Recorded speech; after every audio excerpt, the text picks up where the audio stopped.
एक बार की बात है, द्रौपदी सखियों के समेत स्नान करने के लिए गई। एक तालाब में स्नान कर रही थी। स्नान करते करते सखियां स्नान करके बाहर चली आई। सखियों ने स्नान किया, बाहर चली आई। अच्छा, द्रौपदी पहली बार गई तो द्रौपदी सोचे लगी ना 10 मिनट और नहा ले, मजा आएगा, ठंडो ठंडो पानी, 10 मिनट और नहा ले। अब इनके 10 मिनट नहीं पूरे हो, 10 मिनट नहीं पूरे हुई रहे भैया, समय व्यतीत हुआ। सखियां बाहर खड़ी, ए द्रौपदी, अरे बात हो गया, क्योंकि तेरे 10 मिनट नहीं पूरा हो रहा।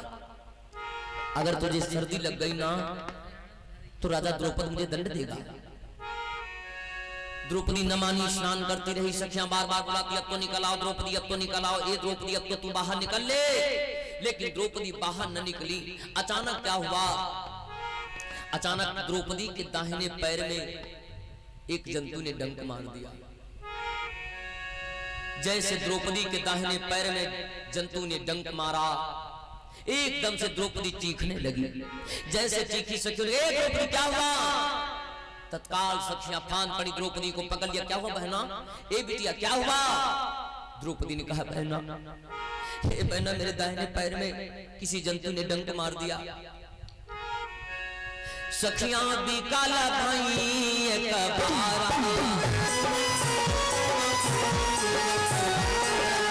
सखियां भी काला भाई कबारा, द्रौपदी चरण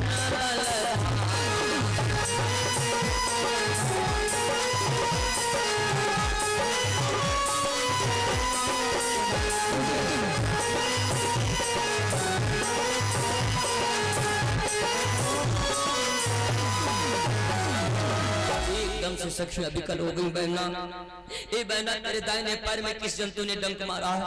तत्काल द्रौपदी को पकड़ करके बाहर लाई। सखियां देखने लगी, द्रौपदी किस पैर में डंक मारा है? कौन सा पैर है? बोली, दाहिने पैर में डंक मारा है। तब तक के जहां पर जंतु ने डंक मारा था वहां से रक्त निकल रहा था। सखियों ने देखा, बहना, राजा द्रौपद मार डालेगा, राजा द्रौपद मुझे मार डालेगा। सखियां बोली, क्यों? तो जिस सखी ने रक्त को बहते देखा था वो सखी बोल पड़ी, बहना, आज तक अगर द्रौपदी को किसी प्रकार का दुख हुआ है तो हम लोगों को राजा द्रौपद ने दंड दिया है, और आज द्रौपदी के दाहिने पैर से रक्त निकल रहा है। राजा द्रौपद जान पाएगा तो मुझे मार डालेगा। ए भैया, एक सखी बोल पड़ी, बहना, पता करो किस जंतु ने डंक मारा है, और जिस जंतु ने डंक मारा है जंतु को पकड़ लिया जाए, नहीं तो राजा द्रौपद मार डालेगा। लेकिन अब पता कैसे चले कौन सा जंतु है? एक मल्लाह की लड़की थी तो वो केवट की लड़की कहने लगी, बहना, हम पहचान सकते हैं, अगर किसी मछली ने डंक मारा है तो बता देंगे, या किसी जंतु ने डंक मारा है तो बता देंगे। सखियां बोली, बहना, पहचानो इसे। आज उस मल्लाह की लड़की ने पहचाना।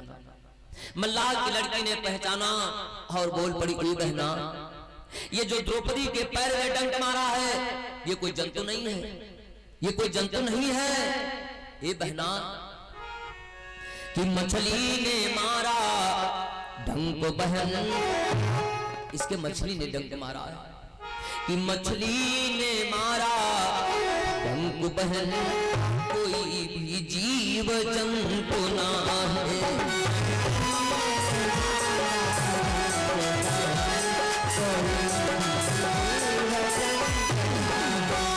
मछली ने मारा डंक बहन, कोई भी जीव जंतु ना, कोई जंतु नहीं है। तब निकल भई सखिन सहित, तब निकल भई सखिन सहित, मछली ने डंक को मारा।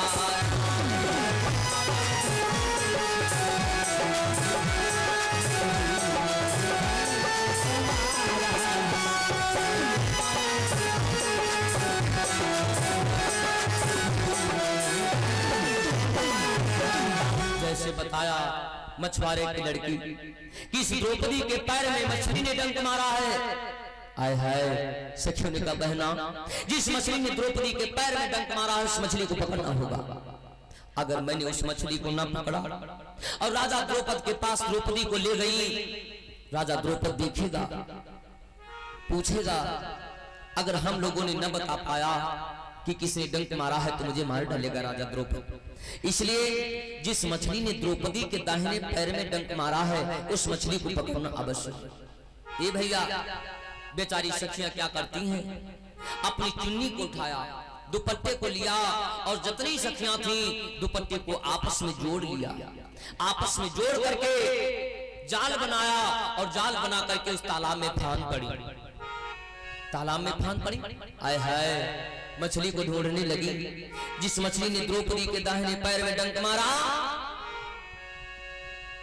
फंस गए नीन जाल में जाई, अमन ही बहुत रही हवरा।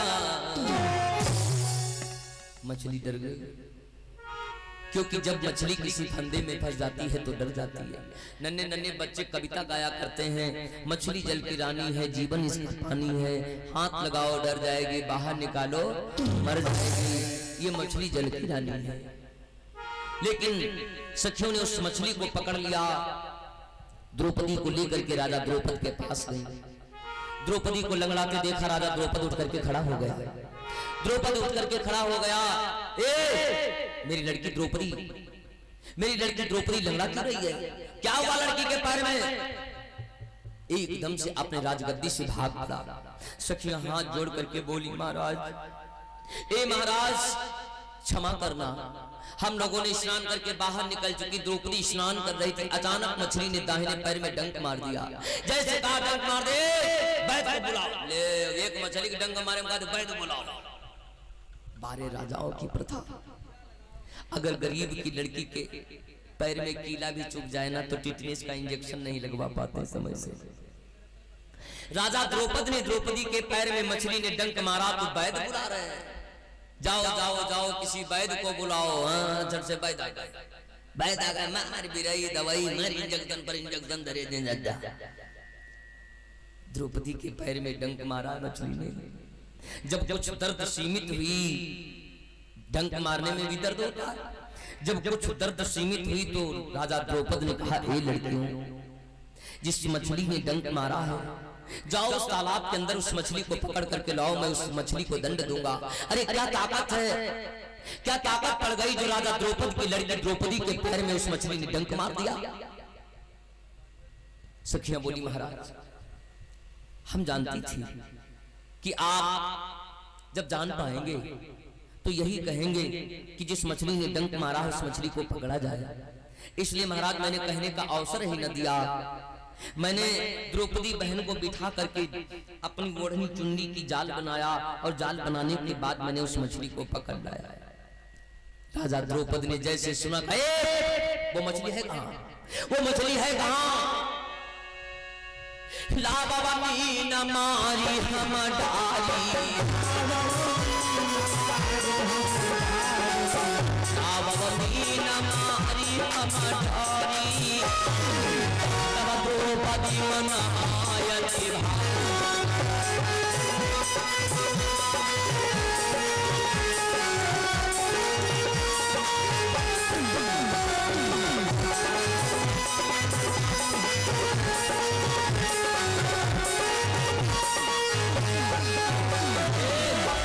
मछली को, जिस मछली ने द्रौपदी के पैर में डंक मारा है उस मछली को मैं मार डालूंगा, मैं उस मछली को मार डालूंगा। ऐसी ताकत क्यों पड़ गई कि मेरी मछली, ये मछली मेरी लड़की के पैर में डंक मार दिया।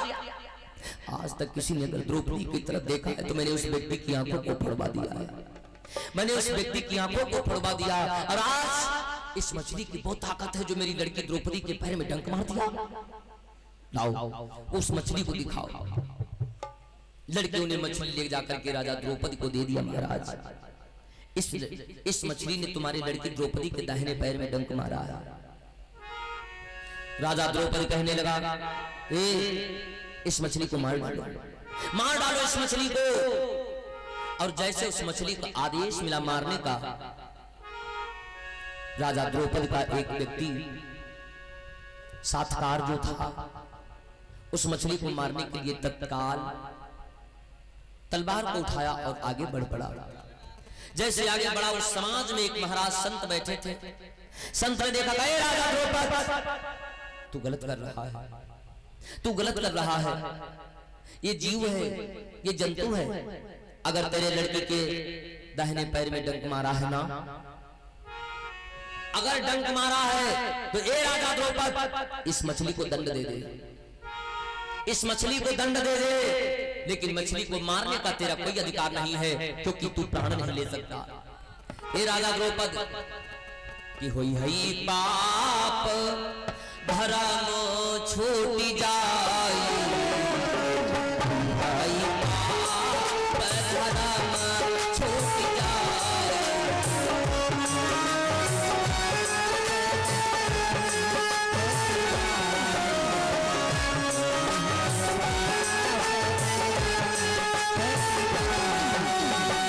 होई हई पाप धर्म छूटी जाई। मत मार, और अगर मार डालेगा तो जन्मो जन्म ऐसो बेनसाई, जन्मो जन्म ऐसो बेनसाई।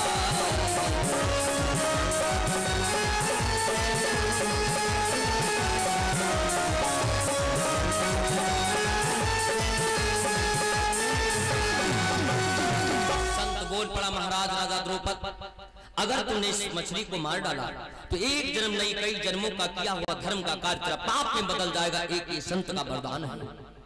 महाराज राजा द्रौपद ने कहा, रुको, इस मछली को मारा नहीं जाएगा, मारा नहीं जाएगा। लेकिन महाराज आपने कहा धर्म चला जाएगा, तो एक प्रकार से मैं धर्म को बचाऊंगा और एक प्रकार से मैं दंड दूंगा। तो संत बोला, भाई आप राजा हो, जैसा चाहो वैसा करो। तो महाराज राजा द्रौपद ने कहा, ए महाराज संत, एक तरफ से छोड़ देंगे, एक तरफ से मार डालेंगे। कैसे? किसी मछुआरे को बुलाया जाए और मछुआरे से पहचान किया जाए कि नर है या मादा है।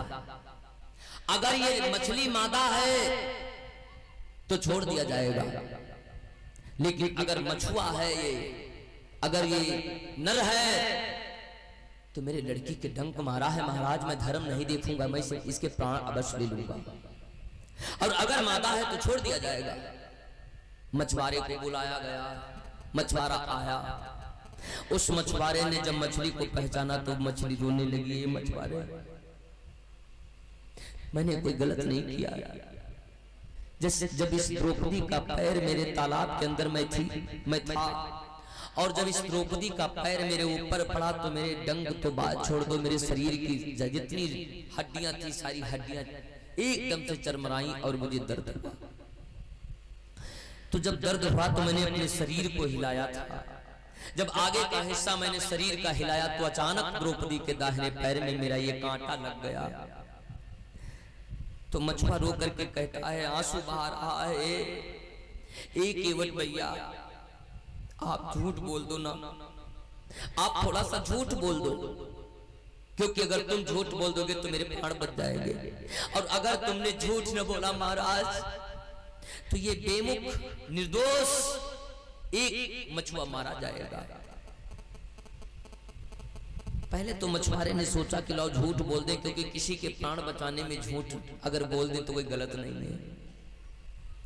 ये बात हनुमान जी से सीखो, ये बात हनुमान जी से पूछो, सीखो कि झूठ कहां बोलना है, और जो हम जीवन में नहीं कर सकते वो भी कर्म अगर करना है तो कैसे और कैसे समय पर करना है। आओ इस बात को 2 मिनट के लिए यही रोक दो। हनुमान जी की बात बता दी, ऐसा कहां पर हुआ है।